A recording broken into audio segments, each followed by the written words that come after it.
Fueron unos inadaptados, unos rebeldes arrogantes. Pusieron en evidencia la sabiduría convencional. Y cada uno de ellos concibió una visión radicalmente nueva del cosmos. Galileo Galilei, Isaac Newton, Albert Einstein y Stephen Hawking.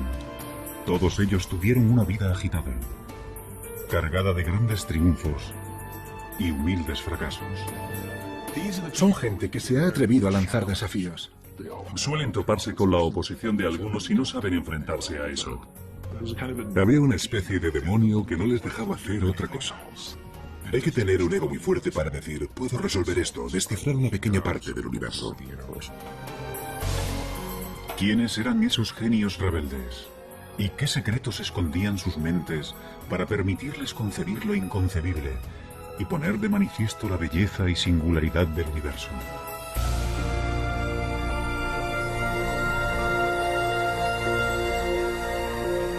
Mentes brillantes. Los secretos del cosmos. En la Europa del siglo XVI existe una certeza que las generaciones posteriores no podrán más que envidiar. Todo el mundo sabe que la Tierra es el centro del universo. Pero esa visión tan alentadora de nuestro mundo se está empezando a resquebrajar.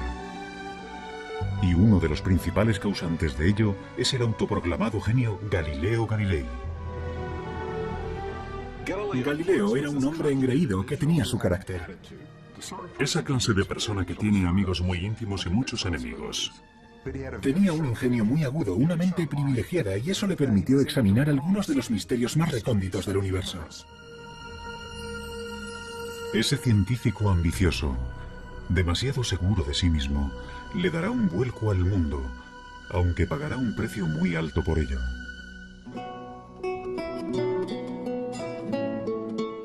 Galileo nace en 1564 en Pisa, Italia.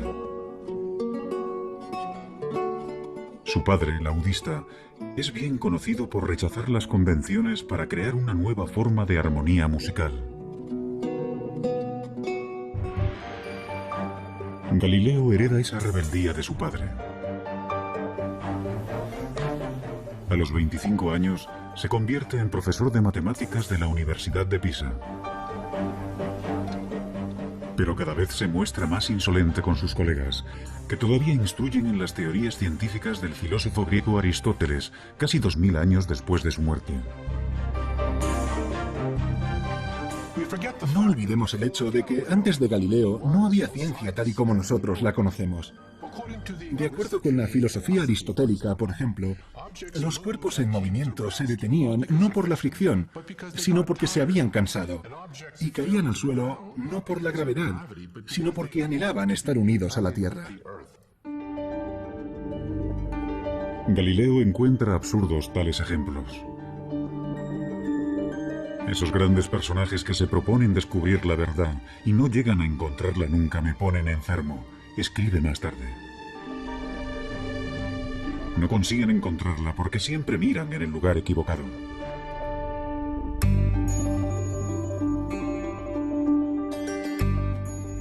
Galileo está a punto de frustrar una creencia milenaria. La intuición le dice que los cuerpos no se mueven por deseos, sino por leyes matemáticas que subyacen al movimiento.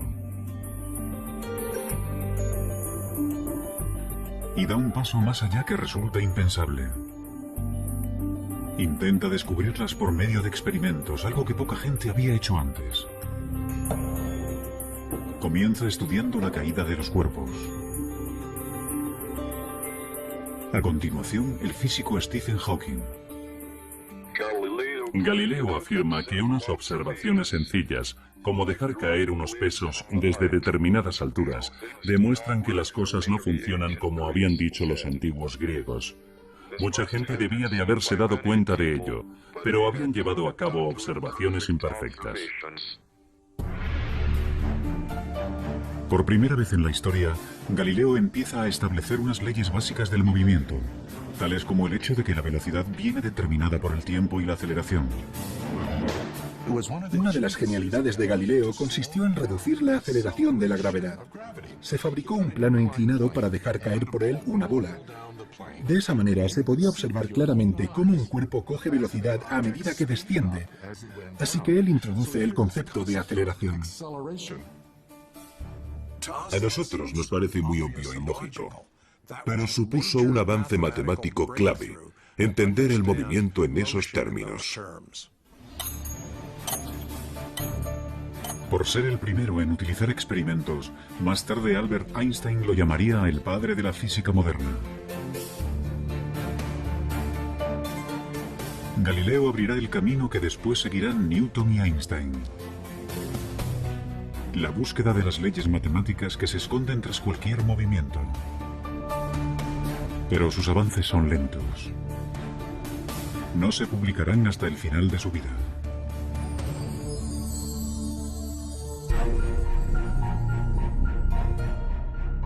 A los 45 años, Galileo continúa siendo un matemático mal pagado.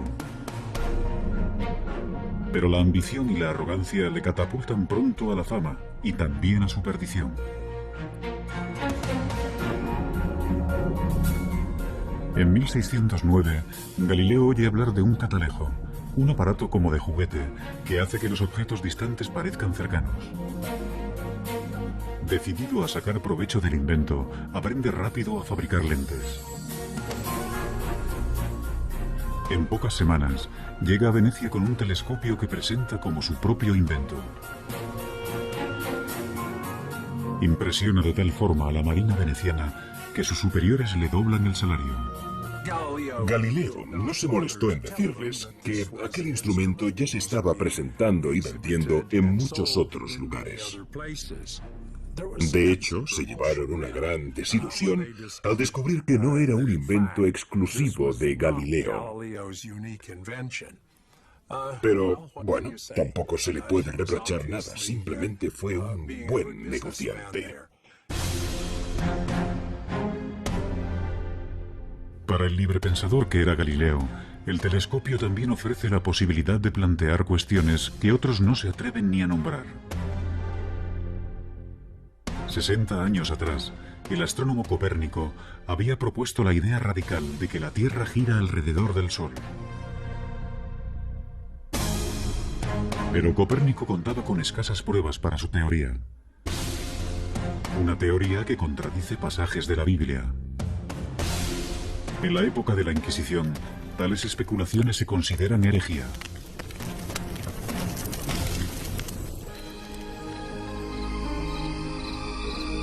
No obstante, Galileo no se detiene. Será el primer astrónomo que observará el cielo con un telescopio. Y ve el universo como nunca antes se había visto. Se siente fascinado por el hecho de que el telescopio pueda abrir mundos totalmente nuevos.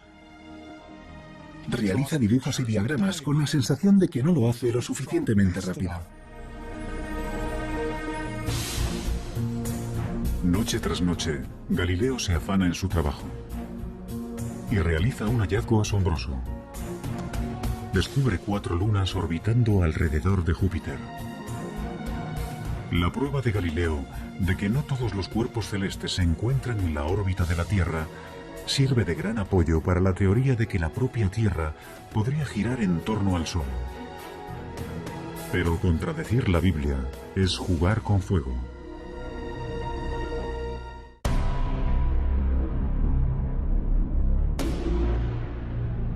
Galileo se muestra impaciente ante aquellos que ponen en duda sus nuevas teorías.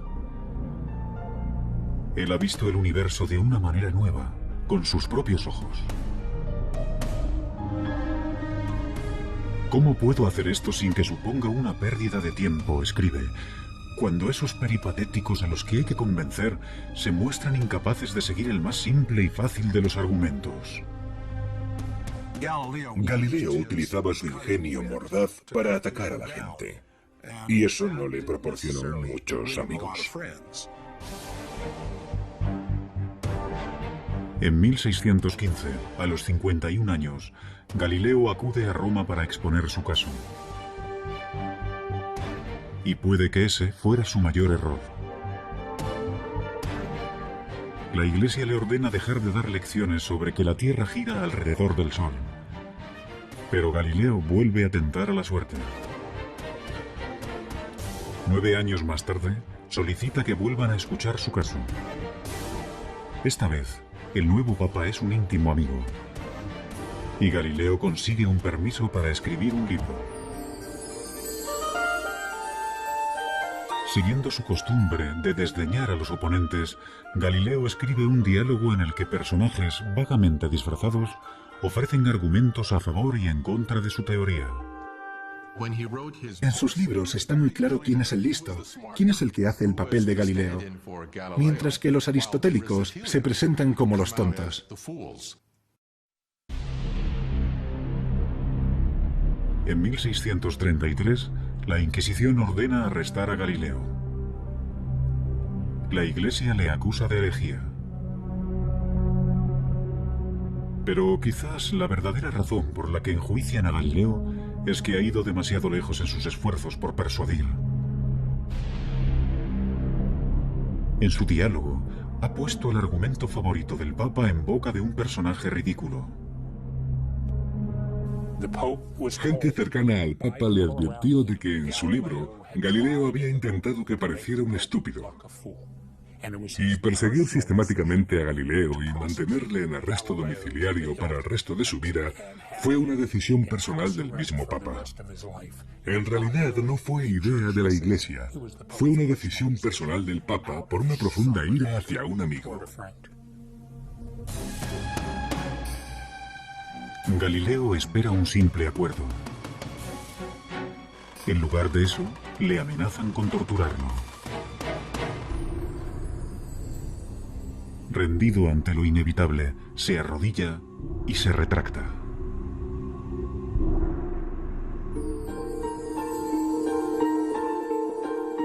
Durante sus últimos 8 años de vida, Galileo vivirá bajo arresto domiciliario. Es un hombre destrozado. Su defensa de que la Tierra gira alrededor del Sol le hará eminentemente famoso. Pero para los científicos que le suceden, su mayor logro es otro.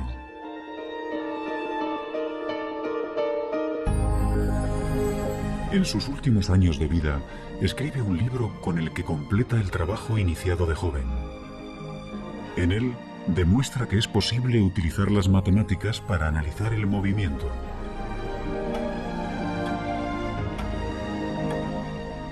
Irónicamente, el año en que fallece Galileo, a 1300 kilómetros de distancia, nace un niño que completará sus ideas.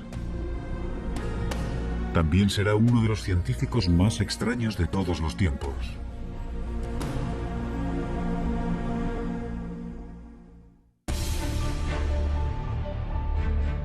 Seguramente no ha habido ningún otro científico que haya trabajado tan duro, sin reparar en comer, dormir o relacionarse con otros, como Isaac Newton. Isaac Newton fue una figura mucho más oscura. Era un solitario, una persona patológicamente incapaz de conversar. Se podría decir que tenía una obsesión. Yo diría que es el ejemplo más claro que se me ocurre de una persona consumida por su trabajo. Posiblemente también sea el mayor científico de todos los tiempos. A su nacimiento, la física es un campo prácticamente inexplorado. Antes de morir, descifra con exactitud las leyes que describen cualquier tipo de movimiento, desde la caída de una manzana hasta las órbitas de los planetas. Simplemente no tenemos constancia de que haya existido ningún otro hombre semejante a Newton.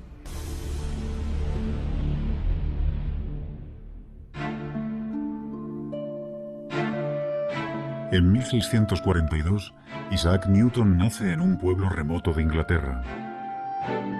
La suya será una infancia desdichada. Su padre muere antes de su nacimiento, y con tan solo 3 años, su madre lo envía a vivir con una abuela severa y puritana. Cuando su madre se volvió a casar y lo dejó con su abuela, Newton se sintió traicionado y solo, y yo creo que nunca superó aquello. Más tarde escribirá que, entre sus pecados de la infancia, se incluye amenazar con quemar a su madre y a su padrastro en la casa de estos.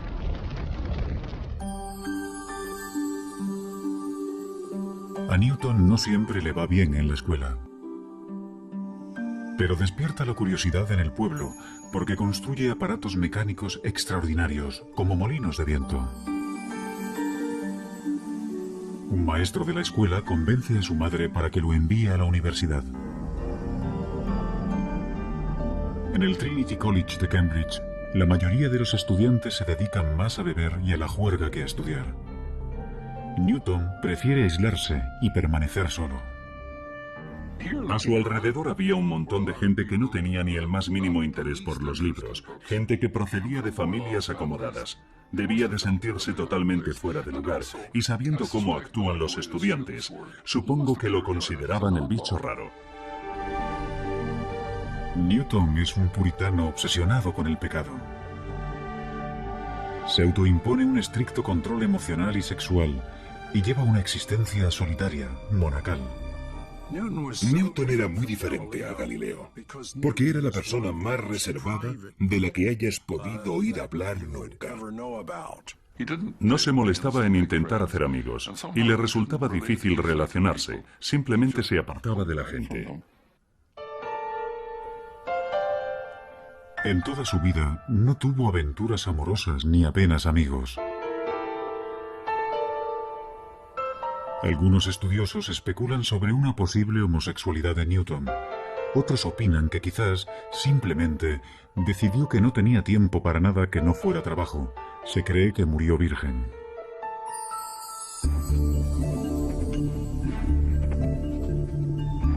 En la facultad, Newton dedica toda su pasión a los estudios. Como a Galileo, las matemáticas le fascinan. Adquiere un nivel avanzado en esta ciencia por su cuenta. Y después, comienza a crear unas matemáticas nuevas para analizar el movimiento. Es él quien inventa el cálculo.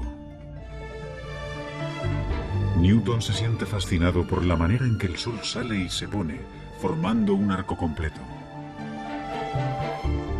Una de las observaciones más brillantes de Newton fue el hecho de que cuando los cuerpos se mueven, su trayectoria se puede ver poco a poco, gradualmente, con un desplazamiento minúsculo de manera progresiva. Y cuando haces confluir este movimiento, obtienes espirales preciosas, obtienes elipses, círculos. Y no olvidemos que, al escribir sus notas, Isaac Newton estaba creando el cálculo al mismo ritmo al que lo aprenden los estudiantes universitarios de primer año. Si lo hubiera compartido con alguien, habría obtenido el reconocimiento de ser el mayor matemático de Europa. Pero Newton guarda sus descubrimientos para sí mismo.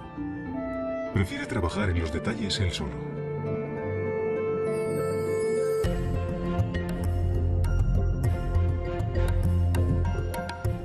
Algunos años después, a los 24 años, Newton está viviendo en casa de su madre.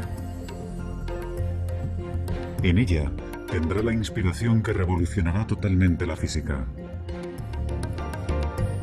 Desvelará el misterio del movimiento de los planetas. Isaac Newton veía el mundo de manera gráfica, geométrica. Y un día, mientras paseaba por la finca, vio caer una manzana.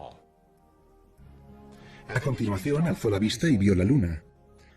En ese momento se planteó la pregunta clave, la pregunta que resolvería el misterio de la esfera celeste. Si una manzana cae, ¿también cae la luna? Y entonces tuvo una de sus mayores inspiraciones. Se dio cuenta de que la gravedad, de la misma manera que atrae una manzana y hace que ésta caiga sobre la Tierra, podría ser la misma fuerza que atrajera la luna, esa luna que hay en el cielo, y que la hiciera caer dando vueltas sobre la Tierra. Mientras que Galileo empezó a estudiar cómo la gravedad actúa sobre la Tierra, Newton es el primero en darse cuenta de que esa gravedad también mueve los planetas y los astros. Eso supuso un cambio revolucionario. Básicamente, Newton demostró que las leyes que rigen los cielos son las mismas que las de aquí abajo en la Tierra.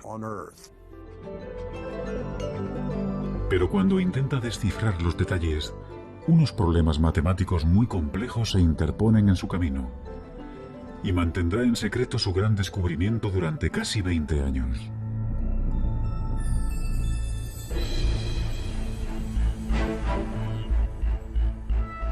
Pronto Newton se convierte en profesor de matemáticas en la Universidad de Cambridge. Sus responsabilidades docentes son reducidas y pasa las 24 horas del día investigando en el campo de las matemáticas y la física. Sus colegas no tardan en reparar en su genialidad, así como en su extraña y esquiva naturaleza. En 1672, gracias al invento de un nuevo telescopio, Newton es admitido en la Royal Society, la asociación inglesa de los científicos más destacados. Halagado, permite que publiquen un artículo brillante sobre óptica. No obstante, cuando el gran físico Robert Hooke, equivocado, pone en duda su teoría, Newton entra en cólera y amenaza con abandonar la asociación. Su reacción ante las críticas es casi siempre explicar cuidadosamente por qué lo que acaba de decir la otra persona es una completa estupidez. Tenía una personalidad extremadamente frágil. Como ha dicho uno de sus biógrafos, o mandaba o se enfadaba. Y pasaba mucho tiempo enfadado. Algunos historiadores especulan sobre si el carácter vengativo de Newton, su extremada susceptibilidad a la crítica y su trabajo obsesivo pudieran ser síntomas de una enfermedad mental como un trastorno maníaco-depresivo. Nunca lo sabremos. Si realmente padece una enfermedad mental, no lo detiene en su trabajo.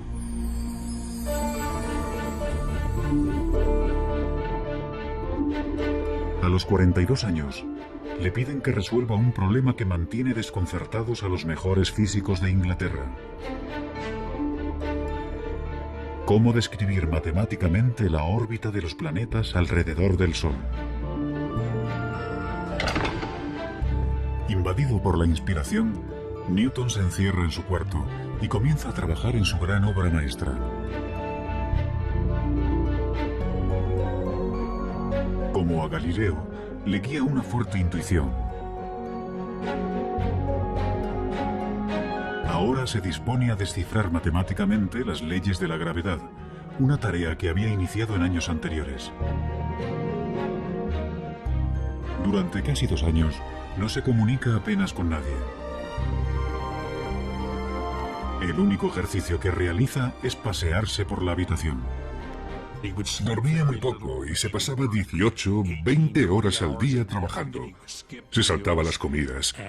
Solo escribía. Tenía el poder de sentarse en la silla y no distraerse, concentrarse, obsesionarse con un problema durante años, sin parar, hasta que lo resolvía. Al final, Newton reaparece con una obra maestra que transformará el mundo, Los Principia. Puesto que es un simplista inquebrantable, Newton se centra en los fundamentos básicos. Desvela cómo la masa interactúa con la fuerza, la inercia y la aceleración.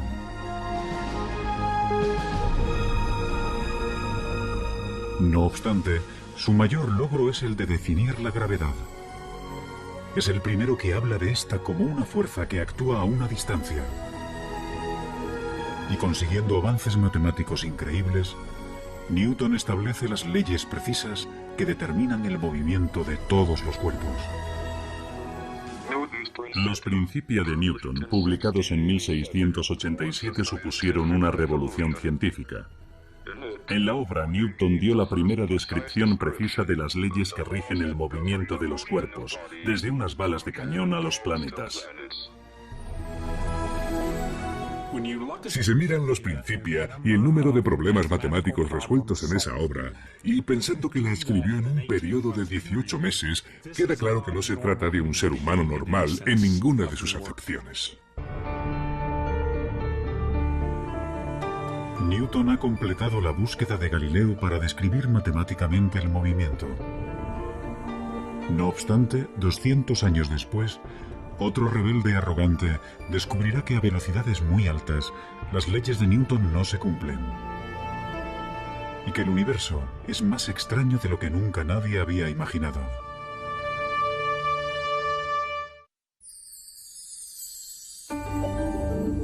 A los 16 años, Albert Einstein se plantea una pregunta muy simple. ¿Qué pasaría si corriera a la velocidad de una onda de luz? ¿La luz parecería estar quieta? Cuando vuelve a centrar su atención en esa imagen, menos de 10 años después, revoluciona nuestra concepción del espacio-tiempo. Le encantaba imaginar mundos que no existían. Y ese era su poder, ser capaz de ver físicamente, en una imagen, cosas que los demás no podían ver. El hombre que hace esos avances tan importantes es un catedrático distraído, un gran enamorado de la humanidad de ojos brillantes. Pero también es egoísta. Ha tenido 2 fracasos matrimoniales y confiesa de sí mismo ser un desastre en la esfera emocional.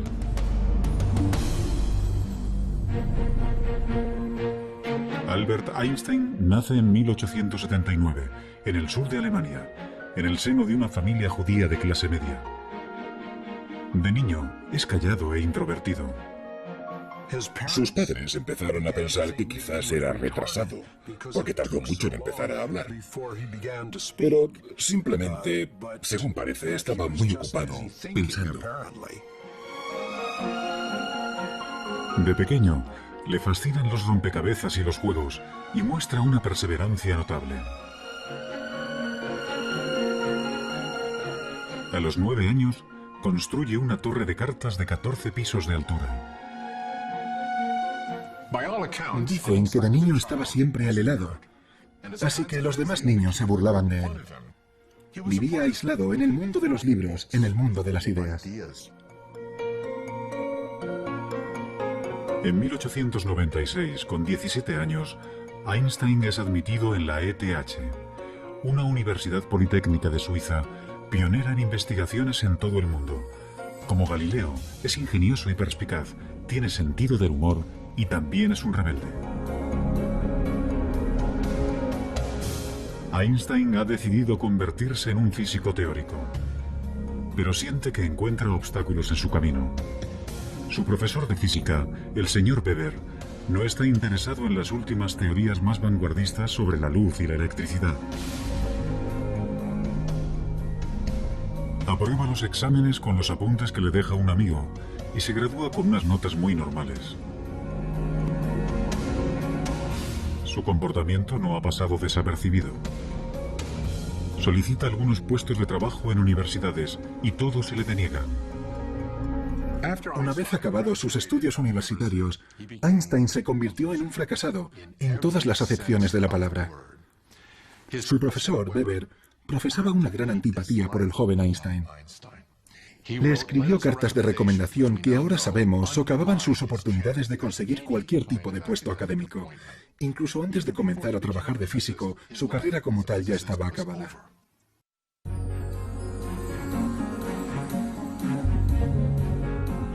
Dos años después de abandonar la universidad, Einstein encuentra por fin un trabajo como empleado en una oficina suiza de patentes. El puesto no tiene nada que ver con la física teórica, pero ese trabajo, aparentemente sin porvenir, será su salvación. En Berna se establece como oficinista y a los 23 años de edad lleva una vida burguesa. Contrae matrimonio con Mileva Marik, una compañera de la universidad. Afortunadamente, el trabajo no exige demasiado esfuerzo y le permite dedicar tiempo a analizar cuestiones vanguardistas sobre física, tales como la naturaleza de la luz.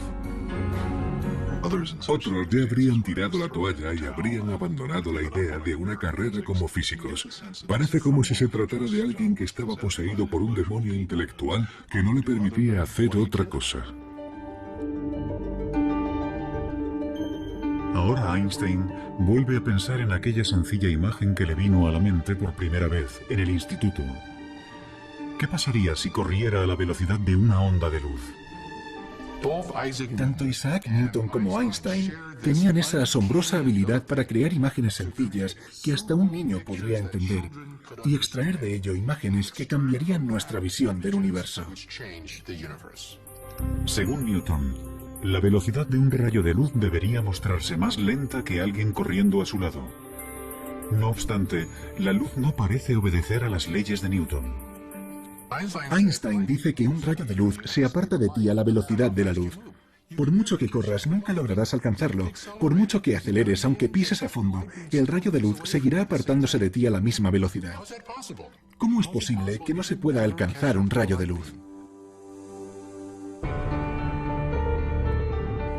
Ahora, como Galileo y Newton antes que él, Einstein cuestiona implacablemente supuestos que nadie más se atreve a discutir. Si la velocidad de la luz nunca cambia, entonces tiene que haber algo más. Ya lo tenía. El tiempo es relativo. Depende de la velocidad a la que te mueves. Y esa idea supuso una auténtica revolución. Einstein ha descubierto que las leyes de Newton solo se cumplen si se aplican a ámbitos de la experiencia cotidiana. Cuando los cuerpos viajan a una velocidad cercana a la de la luz, el sentido común ya no funciona. Las distancias se alargan y el reloj avanza más lentamente. Newton, perdóname, escribe Einstein más tarde. Con tan solo 26 años, desmonta las leyes del movimiento de Newton con su teoría de la relatividad. Con preguntas como las que haría un niño e imágenes sencillas, Einstein cambió la visión del mundo.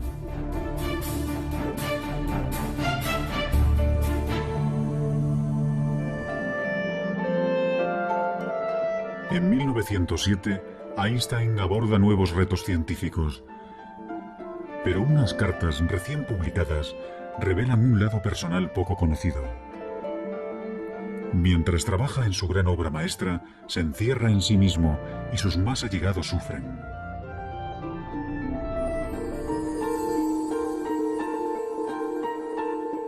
La mujer de Einstein, Mileva, también fue una estudiante de física que soñaba con sus propios logros científicos.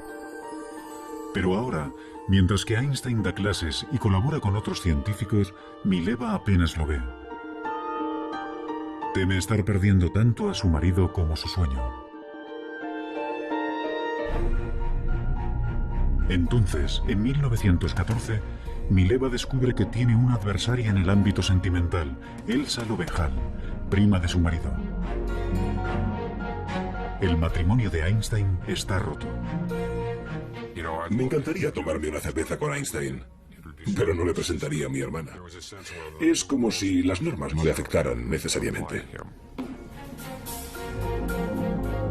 Einstein se casará con Elsa, que está dispuesta a cuidar de la casa con menos expectativas. El científico ha renunciado al amor en el matrimonio. La ciencia está por encima de todo.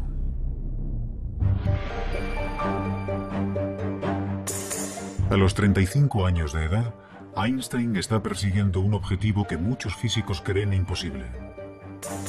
Su intuición le dice que debe de haber una teoría general de la relatividad, que también explique la fuerza de la gravedad. Como Newton, Einstein está obsesionado. Pasa años inmerso en unas matemáticas de una complejidad tremenda. Inseguro de si va por el camino correcto o es una empresa descabellada. Se pasaba años dándole vueltas sin parar a un problema. Se aferraba a él casi como a un perro que no suelta su hueso.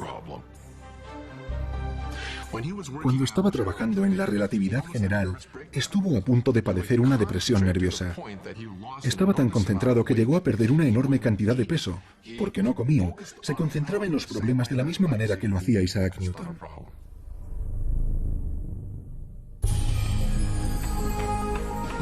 Al final, en el otoño de 1915, Einstein se da cuenta de que lo ha resuelto. Su nueva visión es tan extraña que incluso a los físicos les costará entenderla. Demuestra matemáticamente que la masa y la energía curvan el espacio-tiempo. Un cuerpo inmenso como el Sol deforma tanto el espacio-tiempo que un planeta cercano se mueve a su alrededor con una trayectoria curva. Para Newton parecen atraídos por una fuerza. Pero eso es tan solo una ilusión. El mismo fenómeno se cumple en la Tierra. Los cuerpos, que parecen atraídos por una fuerza gravitatoria, en realidad están viajando por un espacio-tiempo deformado. La teoría general de la relatividad de Einstein cambió para siempre nuestras ideas sobre el espacio-tiempo. Es tan bonito que tiene que ser cierto. Einstein llega a una serie de ecuaciones que rigen la curvatura espacio-tiempo. Unas simples líneas describen el movimiento de las galaxias y el destino del universo. Los físicos, cuando miramos las ecuaciones de Albert Einstein, nos ponemos a llorar. Lloramos porque son increíbles. El hecho de que el movimiento de los cuerpos celestes, con todas sus curvas, curvaturas del espacio-tiempo y todo eso, se pueda resumir en una ecuación de 5 centímetros, es impresionante. Es increíble y precioso. Aunque Einstein continuará trabajando hasta el día de su muerte, a los 40 años ha completado su mayor obra.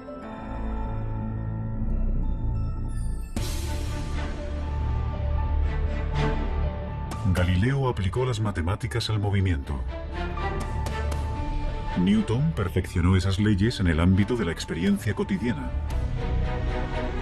Pero la búsqueda de Einstein de una teoría más compleja reveló leyes que rigen todo el universo.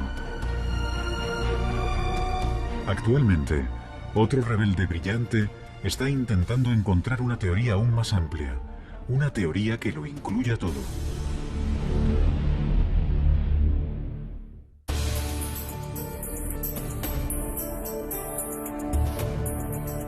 Ningún otro científico ha sacudido los pilares de la física como Galileo, Newton o Einstein. No obstante, entre aquellos que han ampliado las fronteras de la cosmología, se encuentra el que una vez fue un estudiante perezoso, Stephen Hawking. Actualmente, ocupa el mismo puesto de matemático en la Universidad de Cambridge que Isaac Newton. Nací 300 años después de la muerte de Galileo. Tengo el mismo puesto en Cambridge que tuvo Newton. Y trabajo en la teoría general de la relatividad de Einstein. De los tres, con el que más me identifico es con Galileo. Él se guió por su intuición y fue todo un rebelde.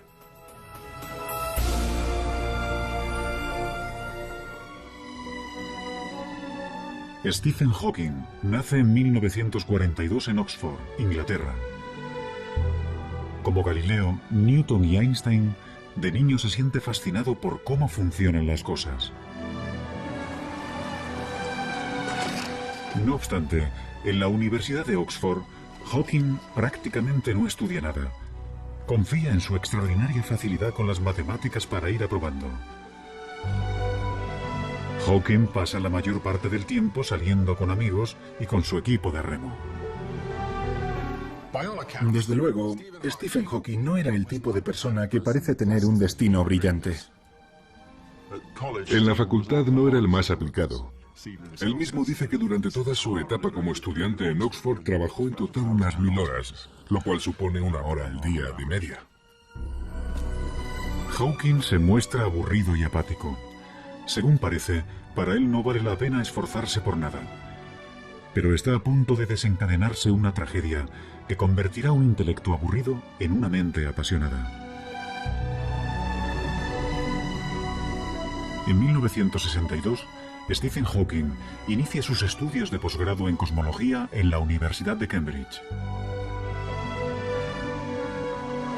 Pero algunos síntomas de su enfermedad empiezan a ser difíciles de ignorar. Un ligero defecto del habla. Problemas para servir una cerveza.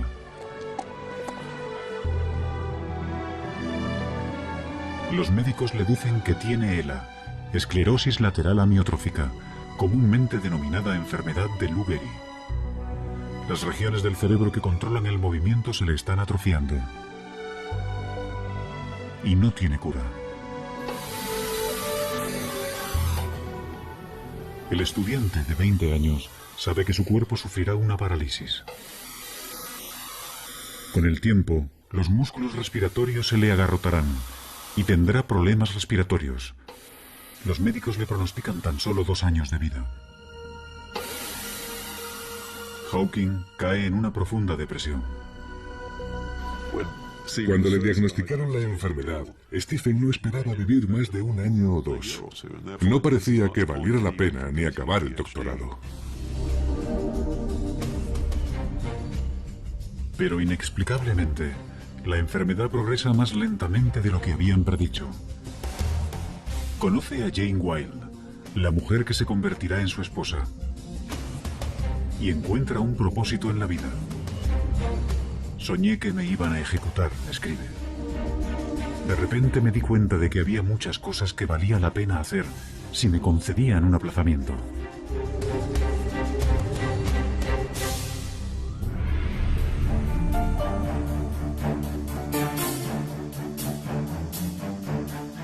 Hawking empieza a trabajar duro por primera vez en su vida. Y para su sorpresa, se da cuenta de que le gusta. A principios de los 70, Stephen Hawking es un reputado cosmólogo. Está postrado en una silla de ruedas. No obstante, se muestra obstinado. Nada le impedirá llevar una vida normal. Tiene hijos y trabaja intensamente. Y está a punto de realizar un gran descubrimiento que desarrollará la teoría de Einstein en una dirección inesperada.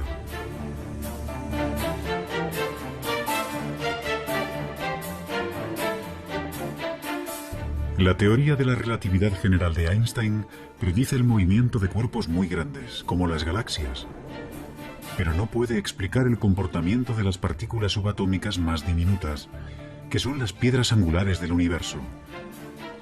Su movimiento solo lo predice otra teoría, llamada mecánica cuántica. Y para la frustración de Einstein y de cualquier físico, esas dos teorías parecen totalmente incompatibles. Pero Hawking tiene la fuerza suficiente para abordar lo imposible. Cuando Stephen Hawking estaba realizando su trabajo pionero, había 2 bandos opuestos que se odiaban. Nunca hablaban entre ellos. Por una parte estaba el bando de los conservadores más acérrimos, los que mantienen la llama de Albert Einstein ardiendo con fuerza.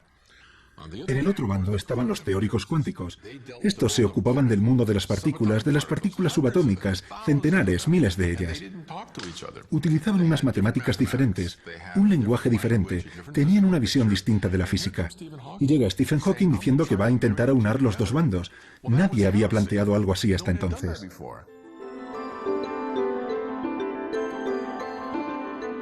Hawking se pregunta, ¿qué pasaría si miráramos un agujero negro, un cuerpo inmenso, pero nos fijáramos en sus partículas más diminutas? Hawking, como Einstein, es extremadamente perspicaz. Tiene una intuición increíble para plantearse las preguntas clave y hacerlo del modo más adecuado. Los agujeros negros constituyen la predicción más extraña y radical de la teoría de la gravedad de Einstein.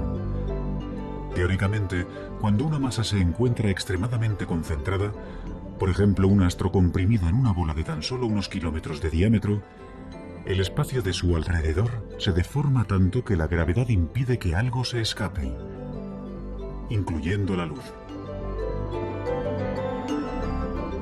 Un agujero negro es una región del espacio donde la gravedad es tan fuerte que la luz no se puede escapar. Es como una membrana de una sola dirección. Las cosas pueden entrar, pero nunca salir. Por eso se le llama negro. Ahora Hawking intenta algo que sus colegas asumen que es imposible. Utiliza las ecuaciones de la teoría cuántica para analizar lo que les pasa a las partículas atrapadas por la gravedad en los márgenes de los agujeros negros. Para entonces ya no puede escribir. Si fuera un científico de laboratorio, su carrera ya habría acabado hace tiempo. Pero Hawking apenas ha utilizado siquiera un telescopio. Y para la teoría, lo único que necesita es su cerebro. Como Newton y Einstein, Hawking tiene un gran poder de concentración. Revisa una y otra vez en su cabeza largas y enrevesadas ecuaciones, comprobando y revisando constantemente sus cálculos. Tiende a pensar a través de imágenes y suele comenzar con alguna idea que cree acertada. Así que parte de ella. Tiene que confiar en conocimientos clave y saltos lógicos para compensar el hecho de que no puede comprobar línea por línea. Tiene un empuje tremendo, una tremenda determinación para llegar al fondo de las cosas. Los resultados que obtiene dejan a Hawking estupefacto. Los agujeros negros no están completamente aislados del resto del universo, tal y como se pensaba hasta entonces. Sus márgenes emiten unas diminutas partículas, ahora denominadas radiación de Hawking. Los argumentos son tan convincentes que ahora todo el mundo está de acuerdo en que los agujeros negros tienen que emitir radiación de Hawking. La radiación lleva consigo energía y masa, de manera que el agujero negro se va desvaneciendo poco a poco hasta desaparecer. Hawking ha demostrado que, como el agua en ebullición, los agujeros negros se van evaporando lentamente. Y no menos importante es su descubrimiento de que hay un caso en particular en el que la relatividad general y la teoría cuántica se pueden combinar con éxito. Mi descubrimiento de que los agujeros negros no son completamente negros, sino que brillan como los cuerpos incandescentes, fue el primer ejemplo que depende tanto de teorías a gran escala como de otras de escala más reducida. Cuando se publicaron los resultados fue precioso. Fue una sensación muy agradable. Solo hablar de ellos era como saborear un caramelo en la boca.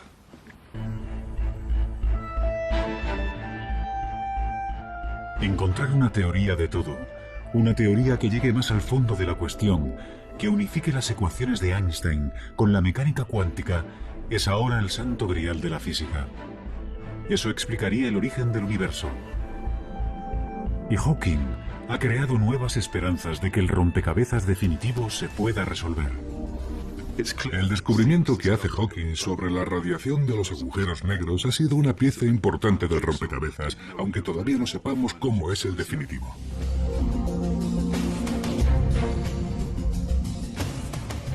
¿Quiénes han sido los físicos más grandes de la historia? Unos patitos feos, rebeldes y distraídos, consumidos por una profunda intuición y sin temor a cuestionar los supuestos básicos más aceptados por todos. Hay que tener un ego muy fuerte para decir, no es tan difícil, puedo resolverlo. Porque lo tienes todo en contra. Nada te garantiza que encontrarás respuestas, que la ciencia funciona. Te estás arriesgando mucho. Su obstinada perseverancia desveló leyes recónditas de la naturaleza. Pero su búsqueda continúa inacabada. Y unas mentes tan brillantes solo aparecen cada cierto tiempo. Pero quién sabe, es posible que el próximo rebelde brillante esté ya entre nosotros.